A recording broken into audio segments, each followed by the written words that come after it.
I'm Adam Gaynor, PSP editor for GamePlasma.com. And I'm Mike Lanier, GameCube editor for GamePlasma.com.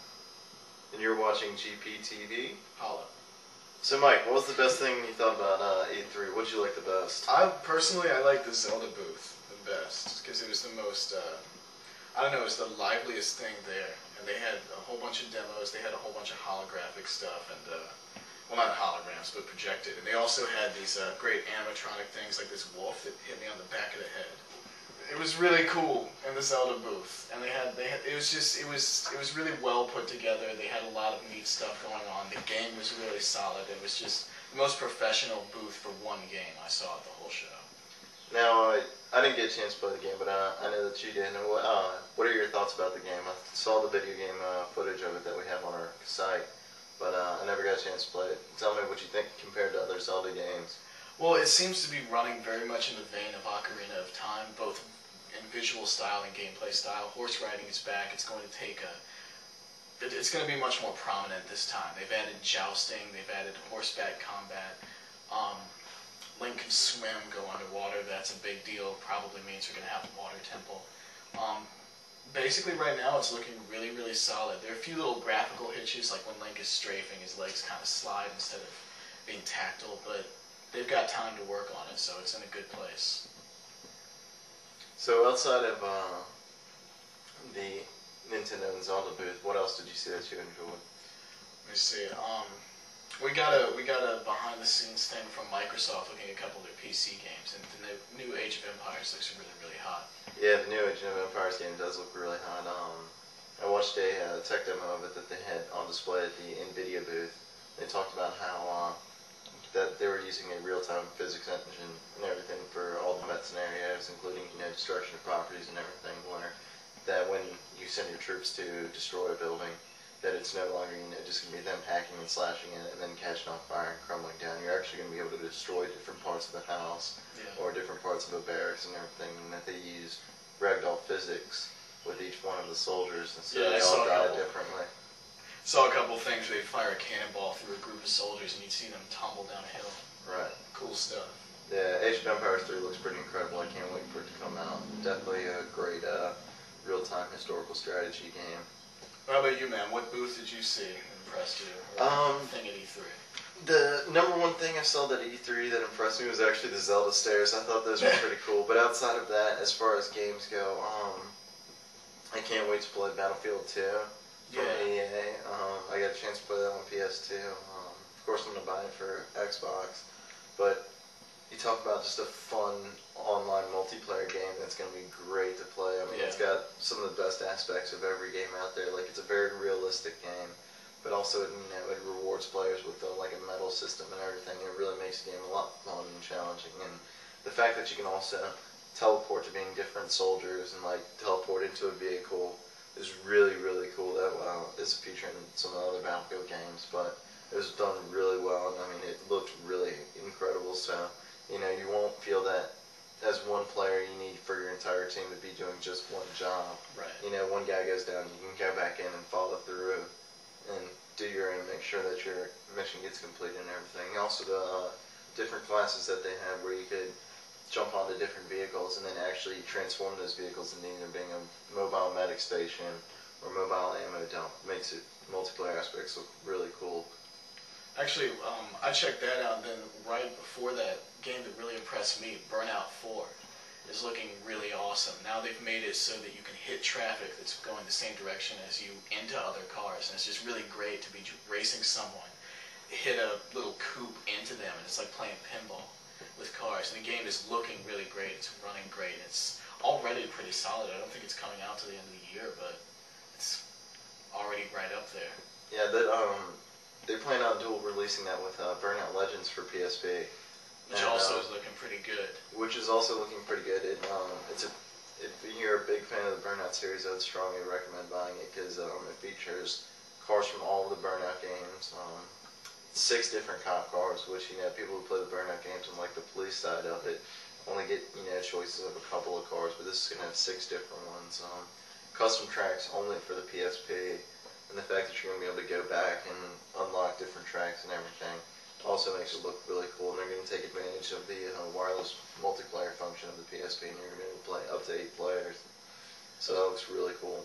There's something else at E3. Speaking of wireless, they had a couple demos of the DS being wireless. They were going from, I think they were transmitting from E3 in LA all the way to New York City, and they had people playing Animal Crossing and Mario Kart, and they had a little Mario Kart local wireless tournament set up. But the system's already in a good place as far as wireless, and even have voice over IP where like you'll be able to chat with people for free anywhere in the world, and have it kind of mapped to Mario or Wario's face, which looks freaking weird, but it's still cool. Yeah, that's very cool. I was going to say, and you talked about the DS. What do you think? What are your thoughts on the Game Boy Micro coming out? I don't know. It seems kind of gimmicky. It is cool. It's definitely catering to the iPod generation, because Nintendo even said they're trying to release a system that people won't feel stigmatized holding. It's like this cool little thing, but it's not going to be able to play normal Game Boy games. It's only going to play Game Boy Advance games, and the screen, it's so tiny. I don't know how I feel about it. Plus, with a Game Boy SP, you get the automatic screen protection because it closes. This one, you're going to have to buy a case or something for it. Right, yeah. That's a very interesting point that you raised that a lot of people don't think about necessarily when they produce handheld systems like the PSP. You actually have to have a protective sleeve for it, or you'll scratch the face off. Giant screen, yeah. And but also what you talked about with the protection, like the Nintendo DS actually flips down, so it protects both screens, which is really cool. But also ends up making it a little bit more bulky. Like when I played the Nintendo DS, I thought it was a little bit bigger than I like. Like I like the Game Boy Advance SP because it's so small, and that everything's pretty much where you need it. The only problem I found with Game Boy Advance SP is that you had to recharge the battery because it was, lithium ion that you had to plug into the wall, which made it so you die on the road and you can't charge it back up unless you have an accessory pack. It's a dual-edged sword because it's nice not having to buy batteries with all these new systems, because pretty much everything, I think PSP, DS, Game Boy Advance, I'm sure the Micro, all lithium ion, but at the same time you run out of batteries. I think PSP you can buy battery packs, but still it's expensive. As far as new systems are concerned, did you get a chance to check out the Xbox 360, PS3, and Nintendo Revolution? I got to see the Xbox 360 running, and I've seen tech demos from the PS3, but Revolution, they didn't show crap at the show. I think they said that they've got chips coming from IBM and ATI, codenamed like Broadway and Hollywood, or some cryptic thing like that. Basically, the only technical specs we got in the Revolution are that it's going to have USB ports, 512 megs of internal flash memory. It's going to be backwards compatible. One cool thing, you're going to be able to download games from NES, SNES, and Nintendo 64. And so, does that mean that Nintendo Revolution can have broadband connectability? Because that's the thing that a lot of people didn't like about GameCube, is that it didn't have broadband connectability, though you could buy a modem for it, so you could play the one game. Phantasy Star, freaking yeah. No, it's gonna have Wi-Fi connectivity out of the box, and they've already said that they're starting their Wi-Fi network. They're getting it up with DS right now. Like when Mario Kart drops in the summer, that's gonna be on the Wi-Fi Nintendo network, which is gonna be free. But they're saying that the Revolution's launch titles, they're gonna have several that are already gonna be online out of the box. Well, that's very cool. Yeah. I actually got to play the Need for Speed Most Wanted demo for Xbox 360, and all I gotta say is incredible. When I played it, I noticed a few small things that just showed off the 360's, very powerful graphics engine and everything, and like driving down the road, you blow off a pile of leaves, and they all go in different directions and everything. I mean, it was really impressive, and it looked very much lifelike. Like, I mean, when I saw other tech demos of it and them demoing other Microsoft games that are coming out for 360, it looks incredible. I can't wait to see the newest Perfect Dark for it. Yeah, what I got to see, they had Bethesda had a private screening of the next Elder Scrolls game, Oblivion, which is looking really amazing. And what amazed me most about it is it was running okay. The level of detail was incredible. But when we asked them, they said that it was running on a computer with about a third as much power as the Xbox 360 is going to have. So I can't even imagine how great that's going to look. But that game, I think they said that they had like 5 different types of mapping on every single surface. Like you'd go right up to something, you could get all the way up on it, and instead of getting all pixelated and looking flat, you can see every little curve of everything. It's just an incredible game. Yeah, and another thing that I really liked that I saw about them, the Xbox 360 is that it's going to be fully skinnable. Yeah. And you're going to be able to, transport, put different plates and faces on them and everything, to where you can customize it so everyone's Xbox will be different.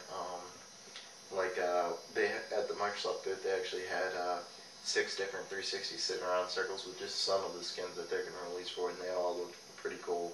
Well, something else they're doing with the 360, the little ring of light around the power button, is actually functional in that it has 4 different segments, and it'll let you know which controller is being used at the time by lighting up. And then on your individual wireless controllers, the little Xbox button that's being added, that'll light up, letting you know which player you are.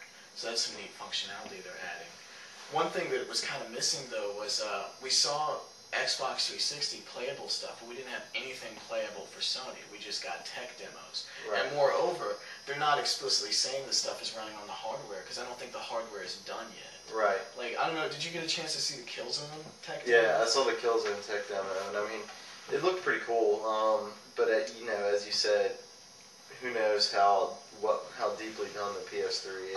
I'm almost positive that's pre-rendered anyway. Right. So they said they're being kind of vague about it, saying that it was made to technical specifications, but they didn't say that whether it was being played on technical specifications, whether it was rendered. I don't know. So right now it looks to me like Xbox 360 is kind of ahead, because they're the only ones that have brought anything to the table playable. Yeah, and it's now that you mentioned the PS3. One thing I think that's really going to hold the PS3 back, especially here in America, is the controller. Freaking Batarang. Yeah, it looks like a giant crescent moon, which, I mean, or a plafond. I mean, there's not a lot of people think about this, but hardware will actually set you back in a country like look at the Microsoft Xbox. It wasn't popular at all in Japan because when it came out, it had the big controllers. Which it was actually, they took the Dreamcast system and put buttons on it. Right. And you could play that. And that was kind of a holdback to a lot of Japanese consumers and everything. But then when they came out with the S-type controllers, which they made for gamers with smaller hands, I think those sold just as many of the regular controllers. And I know personally, I like the smaller S-type controller better. Yeah. That liked how Microsoft kind of incorporated that with their design of the new Xbox 360 controller, where they moved the white and black buttons from the thumb on the S-type and up here on the big controller up to the shoulder, so it's almost like 2 shoulder pads, and then you have the triggers below. What's weird is that Sony's had basically the same controller since the PS1. I mean, once they added analog and gave us the DualShock, that was it. That was the controller all through PS2, and most people you talk to prefer the PS2 controller. It's right. The simplest, it just makes sense. So I don't know why they changed it at this point, unless they're looking for sponsorship from Batman, because you freaking, I don't know. I was going to say, you didn't hear a whole lot about the PS3 at E3. Yeah. I mean, they obviously showcased it there and everything, but they had, you're right, they had no playable demos of it. I think they had some rubber ducks in a bathtub as a tech demo showing off reflections, and I don't care. I want to see a game. Yeah, definitely, and I haven't heard too much about new titles coming out for it as well, and I think that PS3 is actually going to hurt in sales because they're going to be behind, Microsoft Xbox 360. Xbox 360 is going to be out before the end of this year. Yeah, well, I think Sony's trying to do the same thing they did with Dreamcast, where that came out first, and then they basically got people to wait for the PS2, saying, well, hey, this is going to be awesome, here are all our big promises, it's going to have Toy Story 2 graphics in game and all this stuff. And it worked with Dreamcast, but I don't think it's going to work with Microsoft. They've really got their stuff together, and they're coming out with a strong launch lineup. They've got a lot of popularity at this point, so I don't know, Sony's kind of hurting themselves. And we all know the success of Halo 2, one of the greatest games selling of all time, which actually has broken box office records. Yeah. Upon just in pre-sales in America. I think I heard somewhere that half of all residential ISP traffic is actually Halo 2 on Xbox Live. That's impressive. And then in Europe, they're actually considering passing different, especially in England, that they're actually going to have to update their communications networks just to handle all the extra traffic because it is equal to all the other traffic out there. So it just shows the popularity of that game. So everyone who has an Xbox, everyone who has an Xbox now is definitely going to get an Xbox 360 and waiting for Halo 3, which rumor has it Microsoft is supposed to release at the same time the PS3 comes Which out. hurts. That hurts bad for Sony. Right. So, and I mean, so Sony has a great niche in the market. They've got a great fan base and everything. A lot of people like a bunch of different Sony products. I mean, I bought the PSP. I love my PSP. And I probably will end up buying a PS3 and everything because I've heard mention that one of the features is going to be wireless connectivity from your PS3 to your PS3 or your PS3 to your PSP. Yeah. And which is really cool because that means that you'll have games that'll come out for your PSP, which you'll be able to play and unlock, and then load it up to your PS3, and then unlock different parts of that game. So games can be interconnected that way.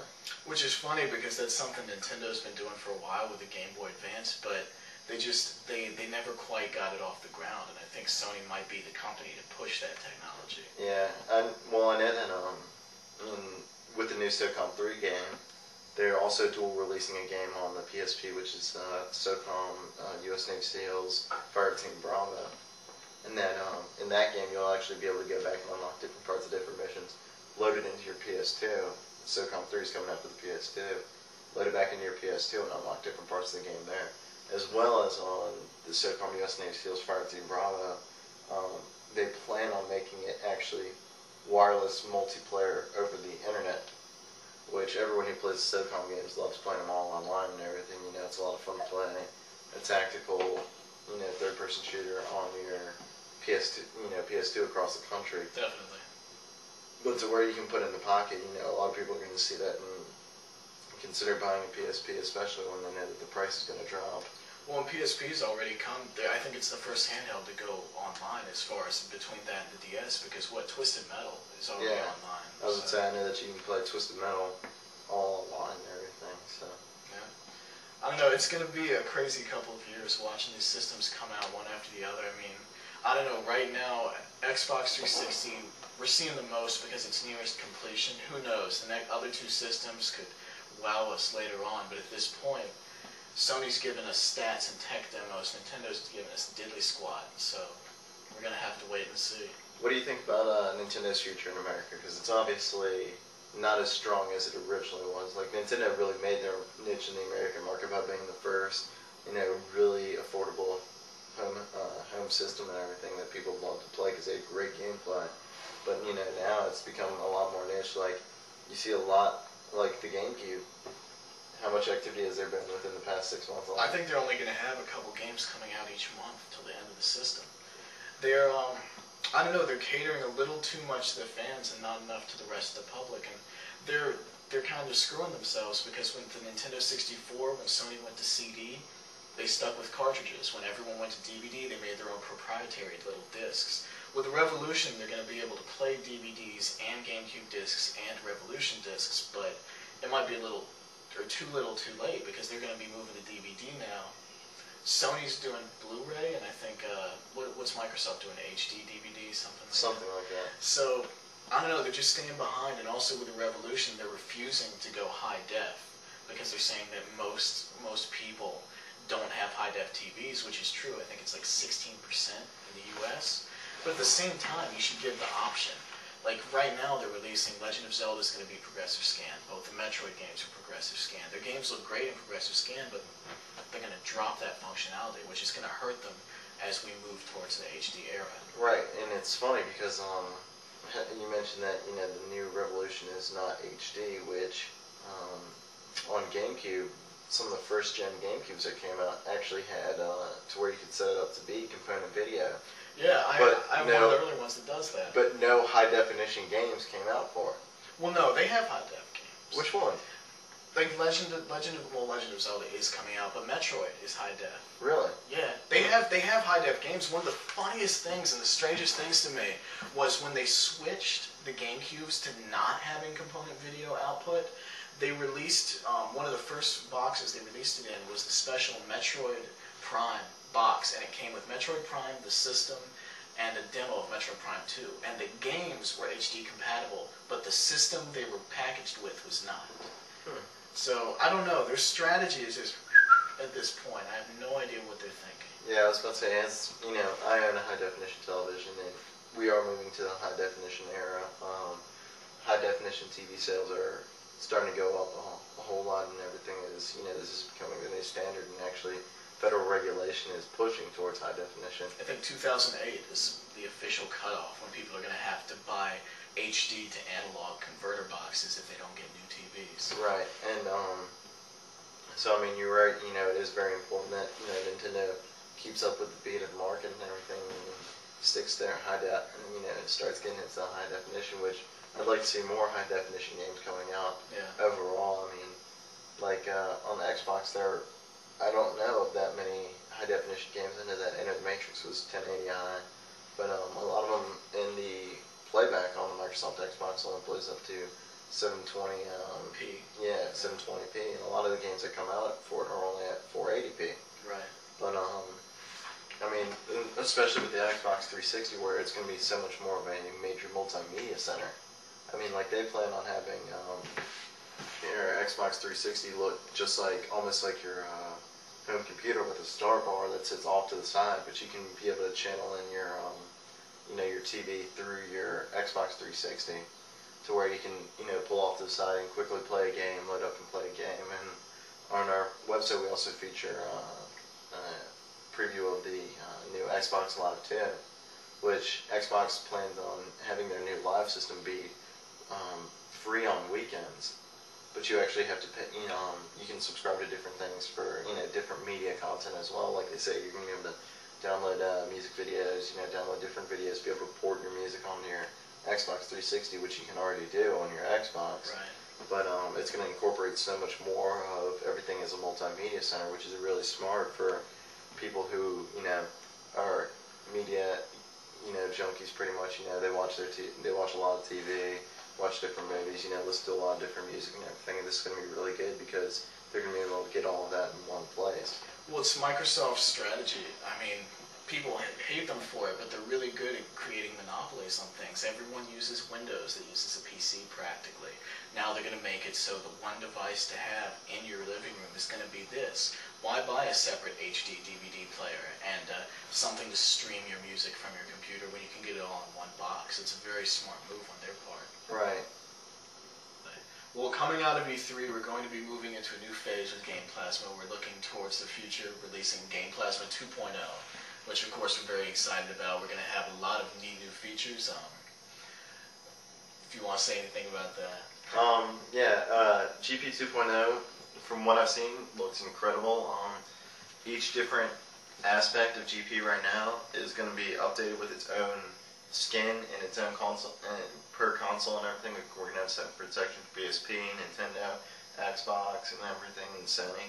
And each one has a different skin and everything. Each one looks really good, and it's going to be able to find, you're going to be able to find news about each different section a lot easier. I know right now it's a little frustrating because when you put up news, you have to go through, if you're looking for old news, you have to go, actually into your separate section category and look down through it.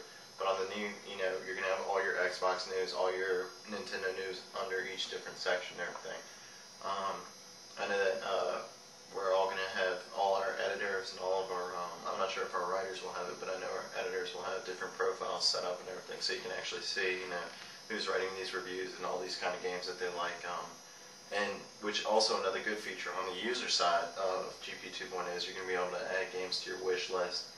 And you're going to be able to track games and follow different updates about it and everything. And there's going to be links to the forum automatically in the preview section for it. So you're not going to have to go leave the GamePlasma site, go to Forum Plasma, and look up each different game individually. They're actually going to be linked straight to it. So if you want the latest, what everyone's talking about, about the new Killzone game for PS3 or the newest Halo 3 rumors. You're just going to be able to log into your profile, click Halo 3, and see everything there for you. And when you get that profile, which is going to be free, and you become part of that network, when we get the new file plasma up, you're going to be able to download videos and trailers and game demos all for free. and it's just everything's going to be more streamlined, more connected, and it really is looking great. It's one of the better looking sites on the internet, I'd even go so far to say. Right, and right now we don't feature any pop-up ads on our site. It's going to stay the same, no more. It's going to stay the same and everything. So, hopefully we'll see a big influx of users with GP 2.0 and everything, because that's really where our site gets popularity, and that's where we get known about and everything. At that point, we can start delivering better content and everything as our name gets out there more and more. So yeah, GP 2.0 looks very hot. I personally can't wait for it.